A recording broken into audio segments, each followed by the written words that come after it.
नमस्कार साथियों, स्वागत है आप सभी का भव्य ऑनलाइन एजुकेशन में। मैं हूं गंगाराम त्रिपाठी। ये जो हमारा वीडियो है, जैसा कि आप सभी को पता है कि भारतीय राजनीति में आज के समय में बिल्कुल हलचल सा मचा हुआ है। किस बात को लेकर के कि भारत में अब की बार जातिगत जनगणना कराई जाएगी। अच्छा, ये जनगणना होता क्या, पहले इसके बारे में थोड़ा जान लेते हैं। देखिए क्या होता है कि प्रत्येक देश, दुनिया में जितने भी देश हैं, वो लोग क्या करते हैं, अपने यहाँ के नागरिकों की एक डाटा इकट्ठा करते हैं कि हमारे यहाँ कितने लोग रहते हैं। उसी के अकॉर्डिंग खाद्यान्न सुरक्षित रखा जाता है, अन्य व्यवस्थाएं उसी के अकॉर्डिंग की जाती है। लेकिन हम अपने भारत देश की बात कर रहे हैं। यहाँ पर जनगणना होती है, जैसा कि सभी देश वाले करवाते हैं, वैसे यहाँ पर भी उसी व्यवस्था के लिए जो है जनगणना करवाते हैं। पिछली बार जिसमें किसी से ये नहीं पूछा गया था कि आप किसी जाति के हो, लेकिन अब की बार जो जनगणना होगी वो जातिगत जनगणना होगी। मतलब सरकारी कर्मचारी आपके दरवाजे पर आएगा और पूछेगा, भैया आप किस जाति के हो। आपका नाम लिखेगा, जाति लिखेगा, आपके परिवार में जो भी सदस्य हैं उनका नाम लिखेगा। तो इस आधार पर सरकार के पास एक डाटा इकट्ठा हो जाएगी कि एससी कैटेगरी में कितने लोग आते हैं, कितने लोग हैं, ओबीसी कैटेगरी में कितने लोग हैं, एसटी कैटेगरी में कितने लोग हैं, ब्राह्मण कितने हैं, बनिया कितने हैं, क्षत्रिय कितने हैं। उस आधार पर जनगणना किया जाएगा। क्योंकि विपक्ष बहुत पहले से ये मुद्दा उठा रही है सत्ता पक्ष के ऊपर कि जातिगत जनगणना करवाई जाए, जिससे सामाजिक न्याय स्थापित हो। जिस जाति की जितनी भागीदारी, उसको हर संस्थाओं में, जैसा कि कॉलेज में, नौकरी में आदि में जो है उसी के अकॉर्डिंग उनको आरक्षण किया जाए। तो सही बात है, सबको जो है सामाजिक न्याय मिलेगा, लोगों की भागीदारी बढ़ेगी, शिक्षा के क्षेत्र में भी और रोजगार के क्षेत्र में। रोजगार का मतलब सरकारी नौकरी के क्षेत्र में। अच्छी बात है, सबको सरकार रोजगार मुहैया कराए। मतलब सबको सरकार अगर यदि नौकरी दे देती है तो बहुत ही अच्छी बात है, सबका जीवन लग्जरी लाइफ बीतेगा। हम भी चाहते हैं हमें भी नौकरी मिल जाए। लेकिन थोड़ा सा कन्फ्यूजन यहाँ पर यह है कि अगर ये सरकार जातिगत जनगणना करवाने जा रही है, तो जाति अगर यदि सरकारी कर्मचारी आता है हमारे दरवाजे पर या आपके दरवाजे पर, तो हम ये नहीं समझ में आ रहा है कि वो सरकारी कर्मचारी मुझसे केवल पूछेगा कि भैया आप किस जाति के हो, अथवा हमसे कोई कागज मांगेगा। अगर ये पूछ के लिखता है तब तो अच्छी बात है। मेरा भी मन, जिस कैटेगरी में हमको अच्छा लगेगा उस कैटेगरी का हम अपना जाति बता देंगे कि हम एससी में आते हैं, हम एसटी में आते हैं, ओबीसी में आते हैं।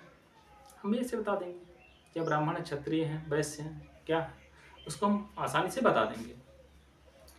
अगर ये गवर्नमेंट जातिगत जनगणना के आधार पर, ऐसा तो नहीं कि कहीं कुछ कागज वगज मांगेगी, और अगर ये कागज मांगती है तो क्या किसी विशेष समुदाय से ही कागज मांगा जाएगा या सभी लोगों से कागज मांगा जाएगा। इस बारे में तो ऐसे अभी तक हमको जानकारी नहीं है कि मतलब जाति अगर लिखी जाएगी तो हमको उसके लिए, जाति के लिए, जाति बताने के लिए हमको कुछ कागज दिखाना पड़ेगा, अथवा ऐसे ही मुँह से या मुँह ज़बानी मौखिक रूप से बता देना पड़ेगा। देखते हैं कि भारत सरकार किस आधार पर जनगणना करवाती है।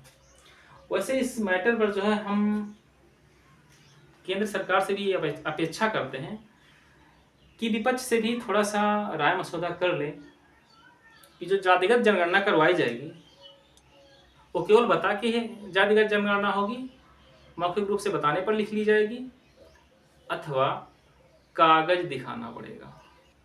हाँ, एक बात और है कि कहीं ऐसा तो नहीं कि बिहार में चुनाव है इसलिए राजनीतिक पार्टियां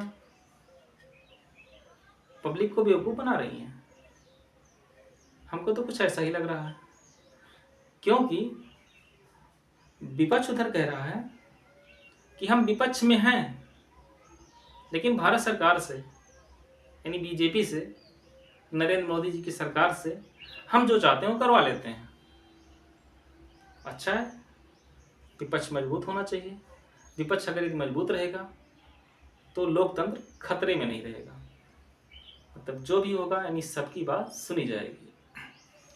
उधर सत्ता पक्ष उनके ऊपर पटाखे फोड़ रहा है कि भैया आप तो 70 साल से आप राज किए हो, आपने आज तक जनगणना क्यों नहीं की थी? अगर यदि आप ही को क्रेडिट लेना था तो इसके पहले आपने क्यों नहीं जनगणना करवाया, जातिगत जनगणना क्यों नहीं करवाया? तो हमको तो ऐसा लग रहा है जैसे कि ये जो राजनीतिक पार्टियां हैं ये पब्लिक को केवल बेवकूफ़ बनाने का काम करती हैं। कोई भी हो, सत्ता पक्ष हो अथवा विपक्ष हो, वो लोग अपनी कुर्सी बचाने के लिए कुछ भी किसी भी हद तक जा सकते हैं। बात यह है कि हम क्या करते हैं, हम क्या सोचते हैं। हम राजनीतिक पार्टियां जैसा करवाना चाहती हैं उसी आधार पर हम काम करेंगे अथवा हम लोग कुछ नया करेंगे। तो आइए देखते हैं हम लोग कि भविष्य में क्या होगा, जनगणना किस आधार पर होगी, हमसे जाति पूछा जाएगा अथवा हमको कागज दिखाना पड़ेगा। वैसे किसी भी जाति से अगर यदि पूछा जाता है कि भैया आप किस जाति के हो, तो थोड़ा सा हमको भी अटपटा सा लगता है, क्योंकि वहाँ पर थोड़ी सी फीलिंग होती है यार कि कहीं हमको ऐसा तो नहीं कि हमको बिल्कुल निम्न स्तर का व्यक्ति समझ रहा है यह आदमी। इसलिए किसी से जाति पूछना जो थोड़ा सा अटपटा सा लगता है।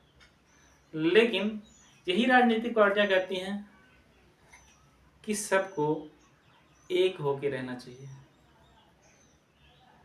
और आज यही लोग कह रहे हैं भैया आप लोग जातियों में बंटो, जातियों में बंटो। हमको इस वीडियो में एक बात ये भी हम मुद्दा उठाना चाहते हैं, जैसा कि सबसे पहले हमारे देश के जो नागरिक हैं उनको बांटने का कार्य अंग्रेजों ने किया था। उन्होंने भारतीय राजनीति में दो जातियों की कल्पना की थी, वो थे एक हिंदू और दूसरे मुस्लिम। हिंदू और मुस्लिम जब जातियां हुआ करती थी तो बाद में यानी सन 1947 में भारत दो राष्ट्रों में विभक्त हो गया था। एक हिंदू जनसंख्या के आधार पर हिंदुस्तान और दूसरी जाति मतलब मुस्लिम के आधार पर पाकिस्तान, मतलब दो राष्ट्र बन गए थे। तो इस आधार पर हमको थोड़ा सा डर लग रहा है कि ऐसा तो नहीं कि भविष्य में कहीं हमारा देश जातियों के आधार पर